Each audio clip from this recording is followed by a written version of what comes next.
Bomish and Rashi, Torah portion, a double one, Tazria-Metzora. Let us get right into it. I think my grandson also wants to learn. You want to learn? Want to Torah? No? Okay. So we're in Vayikra chapter 12, verse 1. And Hashem spoke to Moshe saying, Dabra b'nei Israel, speak to the children of Israel, Lamor, saying, Isha ki Tazria, a woman when she conceives, V'yolda Zachar, and she gives birth to a male, right, to a boy. Zachar means male, right? But Tama Shibas Yamim, she will become impure for 7 days. Kimei nidas devaso titma. She becomes ritually defiled to the same degree as she does during the days of her menstrual flow. Okay.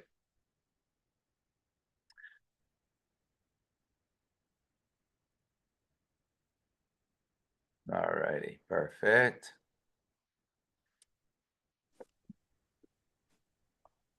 Second.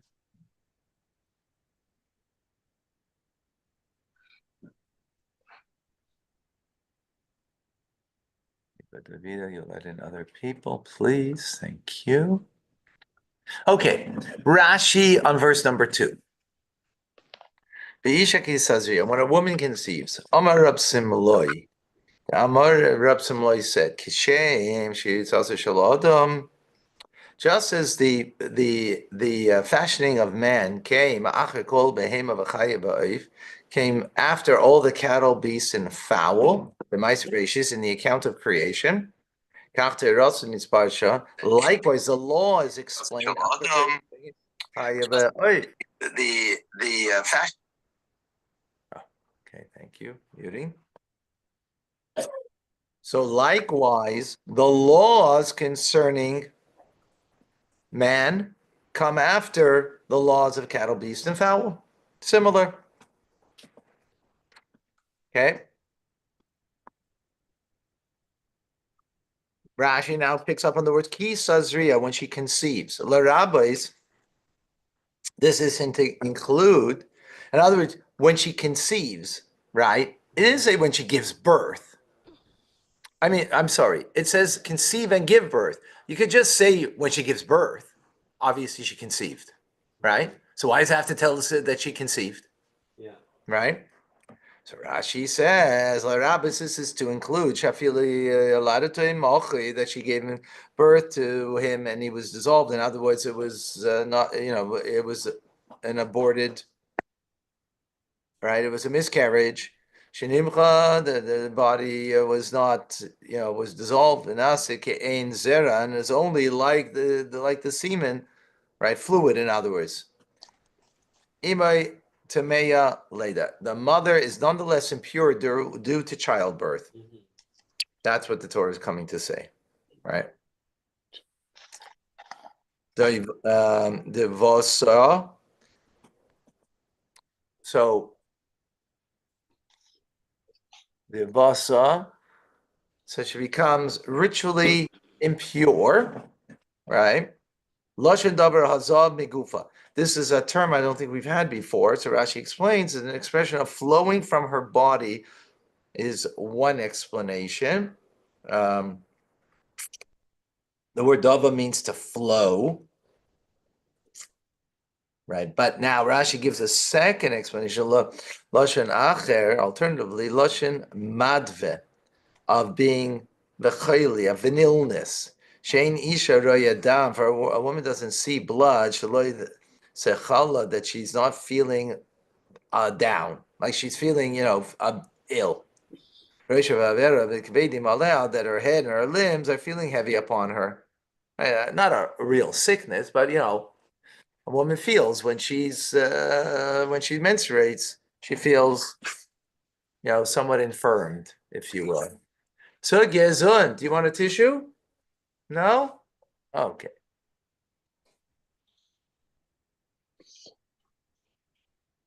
Okay.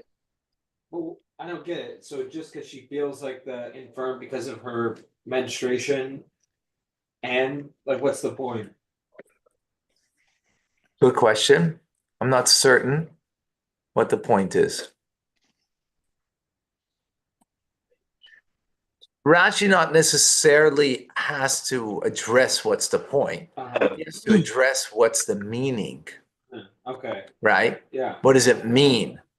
What the point is, sometimes, I mean, should if it becomes a question, yeah, I mean, sometimes if it's superfluous, so then Yeah. what's the point, Yeah. right? Yeah. But if it's just saying something, I'm gonna think about that. Like, if it's just saying something that is just a matter of what the reality is, Yeah. right? Why would that? Yeah, it would seemingly, why would the verse say it? It must be Yeah. coming to tell us something. Maybe it's just explaining to us what the reality, what is this? What is this? For 7 days. So this is maybe the reason. Well, he's not getting, the verse isn't telling us a reason. It didn't say key because, didn't say that, right? It's just saying a fact. If it was a reason, then it would have to state it as a reason. It's not stating it as a reason, right? Read, Ki Tazria, when she will conceive and give birth to a male, she is pure. It's stating a fact. It's not giving a reason for the fact, right?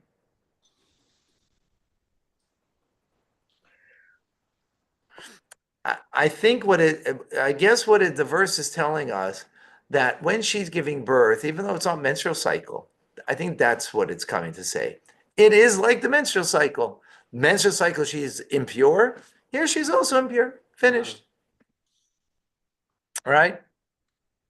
What is a menstrual cycle? It's more than just the blood. Menstrual cycle, in other words, is that she's feeling a weakness of, she's feeling an illness of sorts, right? Yeah. Right? Which is just stating what it is, right? And it's comparing because this is not menstrual cycle, this is giving birth, but there's something comparable over here, although it's not the same because we see the law is going to be different. Yeah. Okay. Now, out of the blue, verse number 3, Yimol B'sar Aralosai, on the 8th day, the flesh of the foreskin must be circumcised, right? For the child. Like, just thrown in there. Okay. Now, continues in verse number 4, Ushleishim Yom, and 30 days, Vishleishis Yomim, and 3 days, meaning 33 days, right? Tesha B'dmei Tahara. So, what happened over here? She was impure for 7 days, right? She's defiled for 7 days. That's what this is. After giving birth. 33 days after the 7 days, right? She is in a transitional state, which there is no uterine blood, and the Tesha B'nei Tahara, she will sit in her days of ritual purity. B'chol kodesh lo siga, and all holiness she should not touch. We'll see what that means. Mikdash lo savai, and she should not come to the sanctuary. Ad malais yemei tahara, until she completes the dates of her purification. Okay. Now we have to know that the laws of purity and impurity are biblical that we're speaking about here, as opposed to the way a woman in Mida would be doing things today, right? Yeah. So we shouldn't get confused, okay? Teishev. So she will sit, which means she will remain. Ain't teshav ela lashon hakapa. So Rashi explains that teshav over here means that she's remaining, right? Kamoi, she gives an example. Okay, waiting by. Okay, B'nmei tahara, the days. B'dmei, the blood of her purity. Afal pi sharaya tahira, even though she sees blood, she remains ritually pure. Huh? Sharaya tahara, she remains ritually, right? Oh, okay. Because it's after the 7 days. Yeah, yeah. 7 days, she's not pure. Yeah. Right?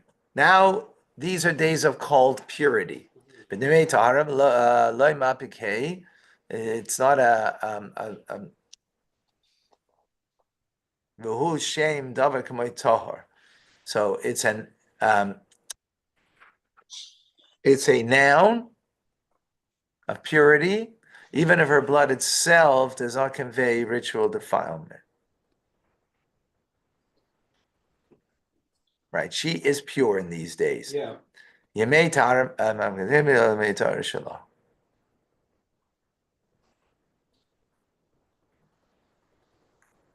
Isn't she in a transitional state? Yes, it is a transitional state. So the first, the Demei Tahara, is a noun saying in her days of purity. The last, Yemei Tahara, is a mapike, which indicates the dot in it means it's her days of purity. So she's ritually pure, right? Yeah. Loi siga, she should not touch, which azhara lo'echel kamoi shishnuya b'yavamas means against eating any holy foods, like Meiser Sheni, second ties, Yeah. right, in Jerusalem. If she was married to a kohen, she couldn't eat truma now, right? What about the Pesach offering? She couldn't eat that. But yeah, she couldn't eat that because you need to be holy for that too, right? So she's, like you said, in transitional stage. All kodesh, all holiness, all consecrated things, food. Larabis is truma, to include truma. Why would we need to include truma?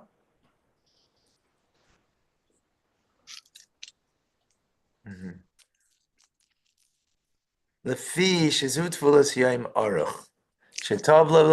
So what happened? At the end of 7 days, she went to the mikvah, Yeah. right? Ve'ein shimsha mariv letara ad she'ishkiya sachama ad yom arboim shalamacher tobi is a kaparsa tahara. So there's something going on up here. Why she went to the mikvah? Why is she not pure? She's pure for her husband, Yeah. right? Again, biblically, Yeah. right? That's not rabbinic the way we do things now, right? But she's pure for her husband, but she's not pure for holy things to eat until the end of 40 days. 7 days that she went Yeah. after the mikvah, 30 days pass. Yeah. And then after the 30 days, as we're going to soon learn, she has to bring offerings. Those offerings, so this is what's called mechuser kapara. She's lacking atonement. She didn't get atonement yet. As she gave birth, she needs atonement. Yeah. Why? We'll see, but not yet. Okay? She has to bring sacrifices. So therefore, again, regard ritual impurity for ritual things, she's not pure, right? She can't touch. She Yeah. can't come to the mikdash. But regards to her husband, she is. And then all her possessions, it says. My understanding was that it was saying not possessions in the sense that she owns something, but that it was saying that Wait, what possessions? in the fourth one in blood of purity, and then the possessive suffix meaning her days of purity, that they are ritually pure in all respects.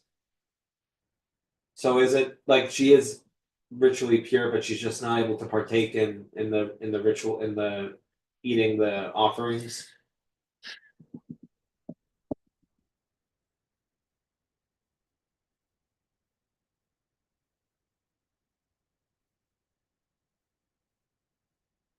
No.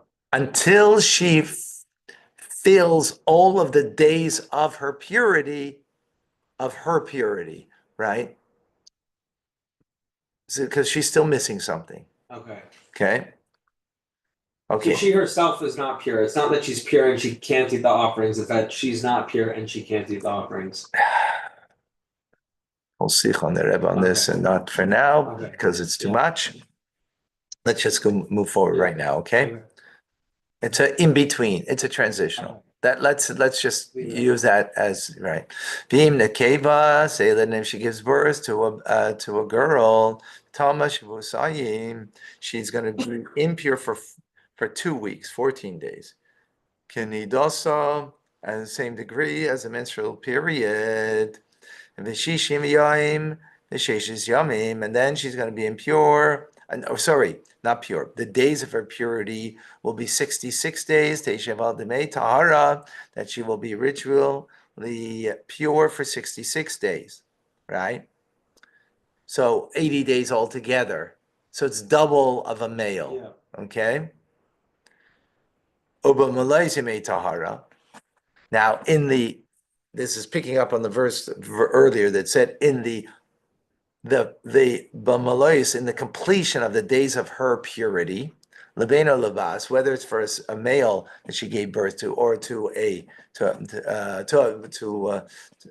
son or to a daughter. Tavi, now it's what she needs to do after these days, right? Yeah. Kevis bin Shnasa, she has to bring a kevis, a sheep that is a year old, le'oila, for an ascent offering, or ben yoina isair, or together with a young pigeon or a turtle dove, lechatis, for a sin offering, el pesach oil mayid, el kohen, to the entrance of the oil mayid, to the kohen. Vayikra, and he will bring it, lifnei Hashem, the kohen, before God, v'chipar aleh, and bring atonement for her. Tahara, and she will become purified. Mimkarv dameha, from the source of her blood. Zois teres hayaledes. This is the law of a woman who gives birth, the law of l'zocher and nekeva, for a male or a female. Rashi, v'hikri, and he will offer, right? Vehi lemeidcha she'ein ma'akva le'echol b'kochim ela echad mehem. So Rashi says, this has come to teach you, and he shall offer it, that if she only offers one thing, right, rather than two things, the verse speaks about two things, because it says he will offer it, not, which is singular, Yeah. rather than these, Yeah. right? Yeah. Why does it say that? It should be because there's two things that have to be offered, right? Because if she only offers one out of the two, it doesn't prevent her from eating from holy things. Ezehu, which one is that? So chatas, that would be the chatas. Shenema v'chipar aleha, because the chatas, it says it brings atonement for her.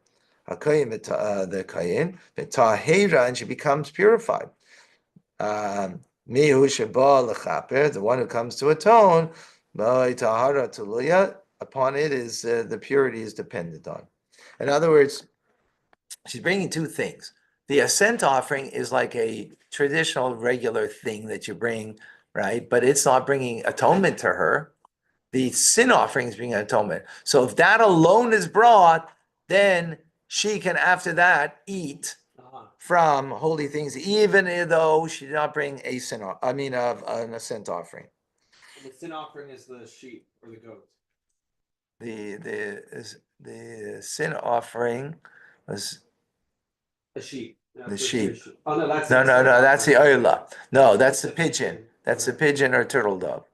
So when she's brought the pigeon or the turtle dove as a sin offering, then she's cleared to to eat. Yeah, she's completely pure. In other words, at that point, tahara, and she'll become purified. Miklal. From this we learn about Khan to this point. Ruya tmeya. She's called impure. So Sikh from the Rebbe brings it's a whole conversation over here. She's called impure. She isn't impure, but she's called impure. In other words, transitory stage. That's what it means. Okay. Number 5, or number 8 rather. The im loisim sadyada, they said, and if she cannot afford to bring a sheep, then she should take two turtle doves, or two pigeons, one for an oila, the ascent offering, and one for the sin offering. And the kohen must effect atonement for her, and she becomes pure. Right. Rashi in number 8. There's one for an oila, one for a sin offering. The Torah didn't put the oila offering first, only with regard to the reading of the verse, right? But the offering, the sin offering actually precedes it. That's how we learn in Talmud. Kol Tadir.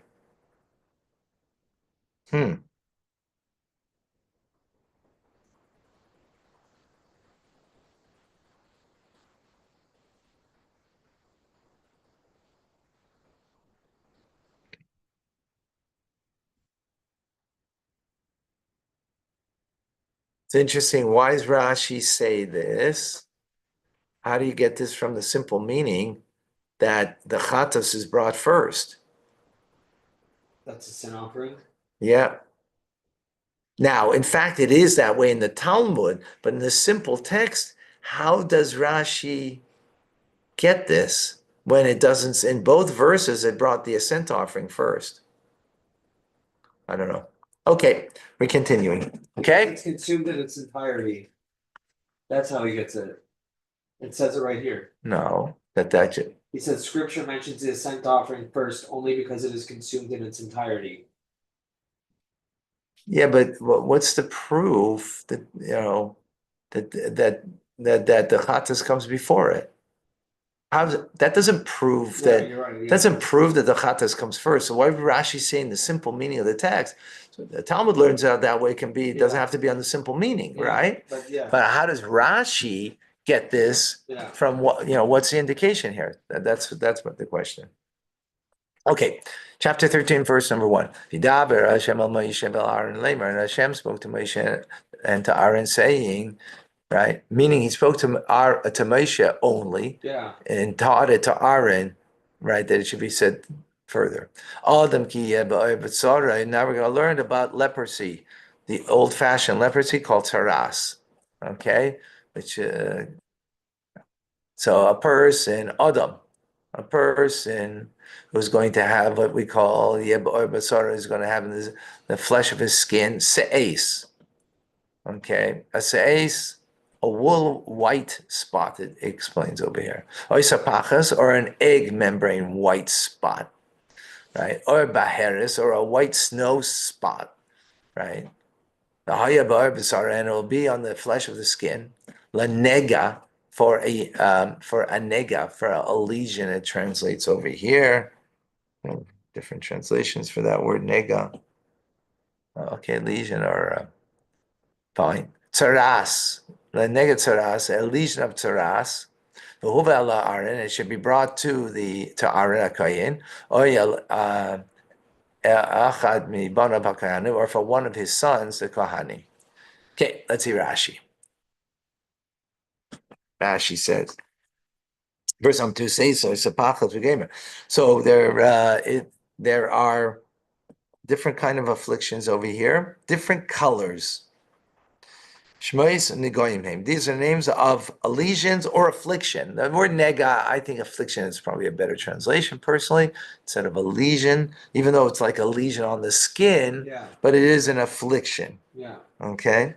One is whiter than the other, varying degrees of whiteness. By Harris, chavar spots, in Old French, tache.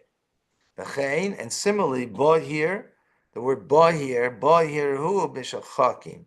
It is cloudy in the skies. So it's a whiteness but cloudy, right? And then it becomes whiter and whiter. El Arain, and it should be brought to Arain. This is a decree of the verse.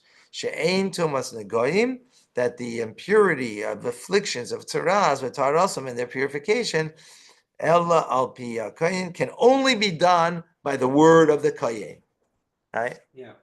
In other words, it's not a chacham, not a wise person who knows these laws. It has to be done through the kohen. Yeah. Okay? Rashi, I think, is later going to explain.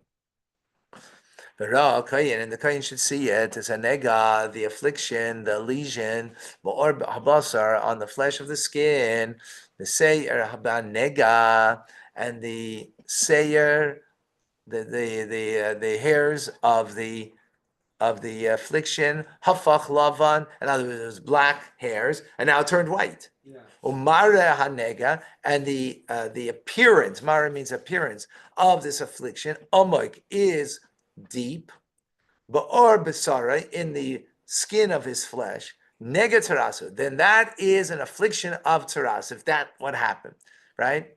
In other words, there was this lesion, this right, black hair that turned to white, and there's an appearance here on the flesh of the skin of this look of tzaras, but the Kohen will see him and will pronounce him impure. Okay, let's see Rashi. The hair of the affliction turned white. First it was black, dark, right? And then it turned white. In the area of the affliction. What is it says? It says seyar, hair. Well, how much hair? Minimum is 2 single hairs. That's the law. Kasar is 1. Seyar is more than 1. Yeah. So more than 1 is what? 2. 2 minimum, right? Exactly. Okay.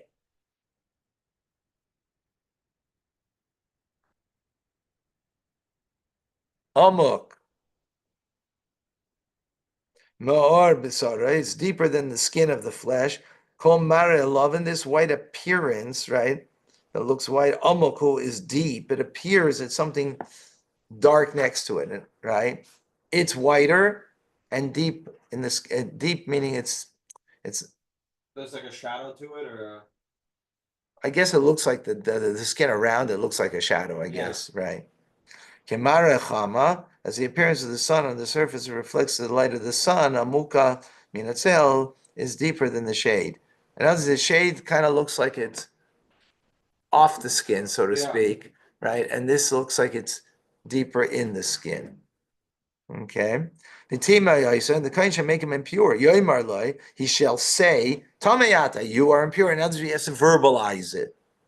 Should say, Lavan, for the white hair, Simon Tumahu, it is a sign of impurity. Because there's a kosuv. Why is that? Because it's a decree of the verse. In other words, it's not giving a reason over here. Yeah. It's just saying this is what it is. Yeah. Okay, the im baheris lavanam, he ba'ar basarai. If, however, this nega, right, this lesion or affliction is in the skin of the flesh, is lavana, it is snow white, but arbasara in the skin of his flesh, but omuk in mareha mina or omuk, and its appearance is not deeper. That it looks like it's in the skin rather than on the skin merely, right? Yeah. Or Sara loy hafach lavan, and the hair did not turn white. So now it's kind of like an in-between stage, Yeah. right? It's not perfect. It's not clear what this is. Therefore, Hisker a kohen is a nega shivas yomim. Therefore, the kohen must quarantine the lesion for 7 days, meaning the person who has the lesion. But the word means the lesion or the Yeah. affliction has to be locked up for 7 days. Rashi in 4. V'yizkir, and the kohen shall close him off. Yazgir b'beis echad. He has to confine him in a house. V'lo yiro, and he should not appear before the kohen at seif hashvuah until the end of the week. V'yachichol simanim olav, and then he will look at the affliction and indicate it, whether this is pure or impure. Now, what happened to it, as we will see, Yeah. and he will then dictate or pronounce rather if this person is pure and impure. Yeah. Okay, and he shall see him, the kohen, b'yom hashvi, on the 7th day. Right? He's going to see him on the seventh day. V'hinei, and behold, hanega amad be'einav, like pasa. And the nega is the affliction or the lesion, whatever, right? Amad stood be'einav in his eyes, loy pasa, and it did not spread. Pasa means spread. Hanega ba'or, the affliction in the skin.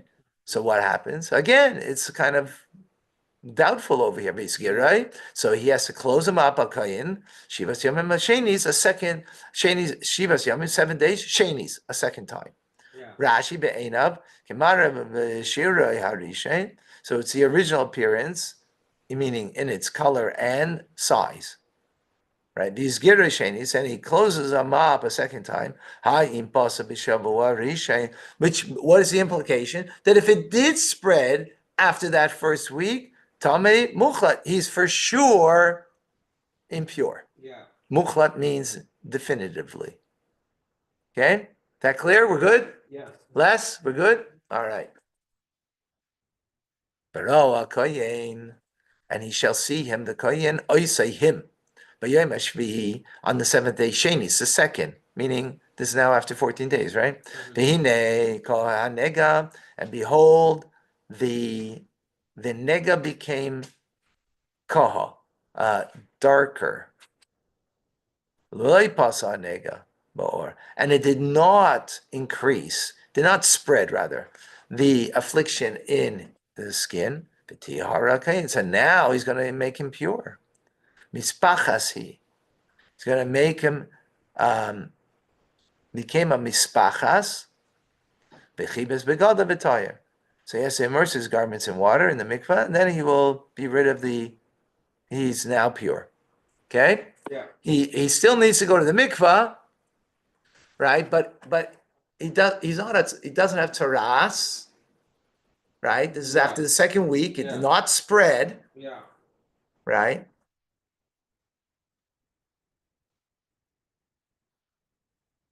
Okay, let's see Rashi. Keha. In verse number 6, it dimmed. Hukam Marisa, it became dimmer than its original appearance. Right? And what is the tzara supposed to become? White. Yeah, white, yeah. Right? So it didn't.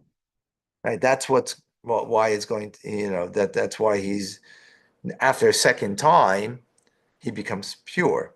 But if it remained its original appearance, or it spread tame, be impure. So interesting.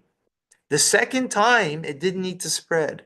Yeah. If it remained only, didn't become dimmer, but it remained the same as it was originally, then he's impure. Now, if it spread, for sure, he's impure, right? That's the implication of the fact that it became dim. Mispachas, it's called the Mispachas Shem Nega Tohar. This is the name of a pure affliction, right? The chibis begodim. Sorry, I missed what you said like the first time. If it didn't change, if it This is the second time he's now infection. he's been in confinement, right, for 7 days. After the second 7 days, it got dimmer. He's pure. Yeah.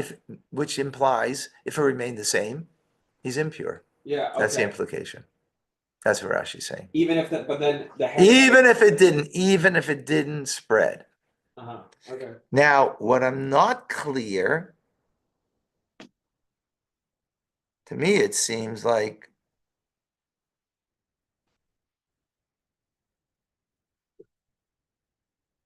because it didn't say that the hair turned white. It didn't. No, that's fine. Yeah. So maybe it doesn't need to turn white if it's a matter of it's been there for 2 weeks and it hasn't improved at all. Yeah, I think that's correct. I think that is correct.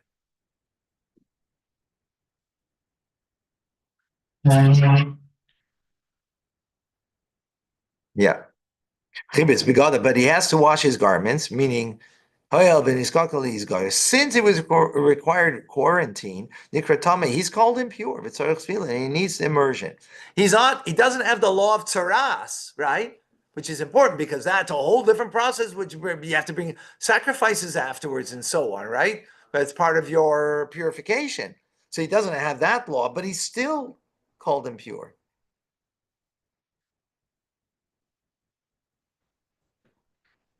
Okay, verse number 7. If, however, it did spread. So this is interesting. See, look at this. Rashi just said if it dimmer implication means if it didn't get dimmer, he's impure. But now the verse says it spread. I don't know how that fits in exactly with the previous Rashi. Yeah, what does it Mispachas say? ba'or. Oh, no, I'm sorry. No, now he went home.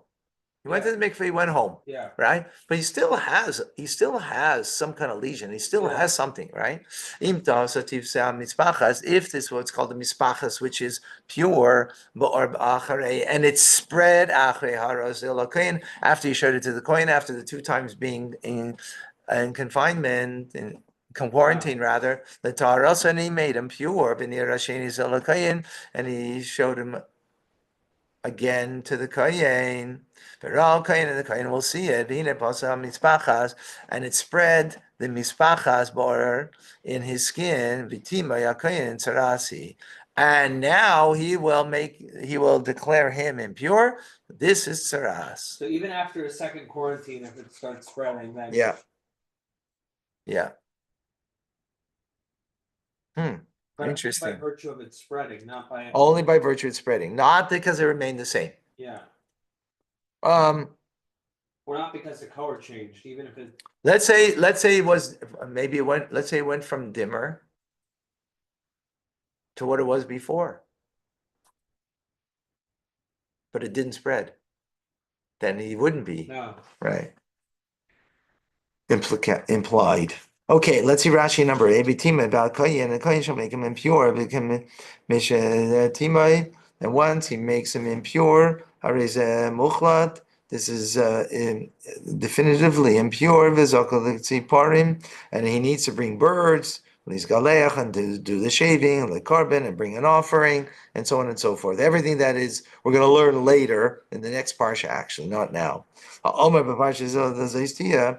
learn in Parshas Metzora, right? Tzarasi, this is this mispachas, right?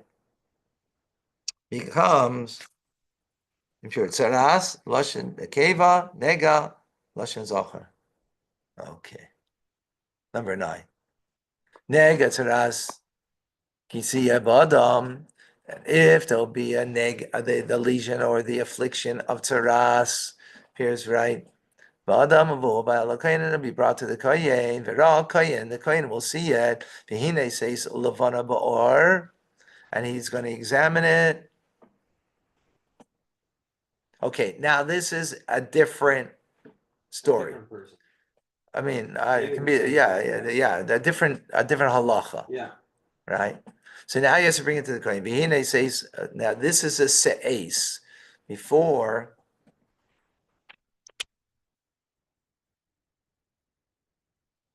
hold on a second.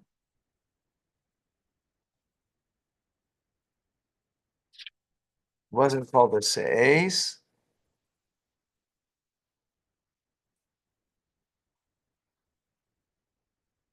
Yeah, it didn't have a term to it.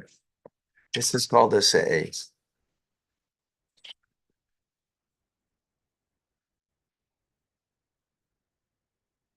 So the kohen will see V'nihei says lavana, and it is a se'es, a wool white spot, right? Se'es also means uplifted, or in the skin. V'hi hafcha se'er lavan, and it transformed to white hair. Michias basar chai b'se'es, and there's live flesh in this wool white spot. Rashi. So what's new over here, right, is that there's this healthy flesh, Yeah. right, inside. Rashi, michias comes from the word chai, right, meaning it's a healthy flesh. In sanament, in Old French, Shenepach mixas aloivin v'seicha se'es. So some part of the whiteness that is in this se'es changed lemara basar to the appearance of normal flesh. Afiv. This too, though, is a simin tuma, a sign of impurity. Se'er lavan b'loy michya, white hair without healthy flesh, or michya b'loy se'er lavan, or healthy flesh without white hair, each is a sign of impurity. Afalpi shaloi nemar michya, although the healthy flesh was not stated as a sign of impurity, el b'se'es, only with regard to se'es, avachol amaris v'tol doiseim, even with the other kinds of afflictions, it is a similar law. He simintuma, it is a sign of impurity. So you would think, right? You have over here this white spot, right? And you have healthy flesh inside. You think, oh, maybe that, no, that's a sign of impurity. That's what the verse is saying, right? Yeah. As long as black hair turned white, right? It's a sign of impurity as long as the black hair turned white, even if it has a healthy flesh on the inside. I don't know if even. I don't think the word even is the right word, because that means that that's a sign of healthiness. So even we're calling it healthy flesh, it's a sign of impurity. But are they two separate things? Like the healthy flesh on the inside of this lesion does not make it No, it's a sign of impurity together with the dark hair coming white. Exactly. But if it's just a bit of healthy skin on the inside of it, then that doesn't mean anything. Maybe it's just in the process of becoming there's a little bit of healthy skin there because it's in the whole area is being the process of Becoming tone. The healthy inside that place is a sign of impurity, even if there's not white hair. But by impurity, you mean that it's tsaris or what? So it's a sign of impurity. Let's go further. I Okay. don't remember. If does that mean that they're impure, or sign doesn't necessarily mean. Let's take a look. I'm not clear.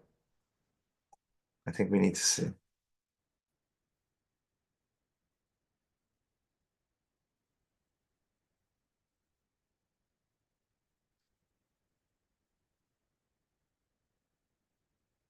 I think it's gonna get to it. Yeah.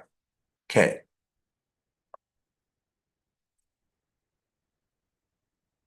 So number 11, tzaras noishenes he. This is an old case of tzaras that's returning. Noishenes means like an old case, right? Ba'or b'sarei, in the flesh, the skin of his flesh, or the flesh of his skin, but the way it's, yeah. B'tima yakayin, the kayin will make him impure.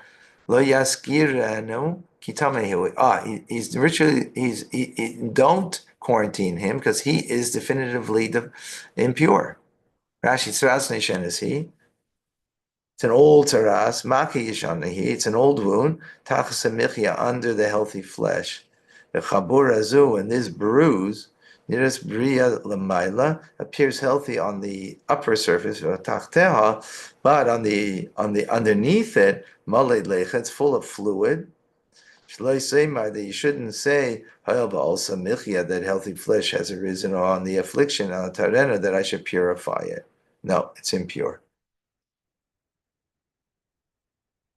It's impure. Okay.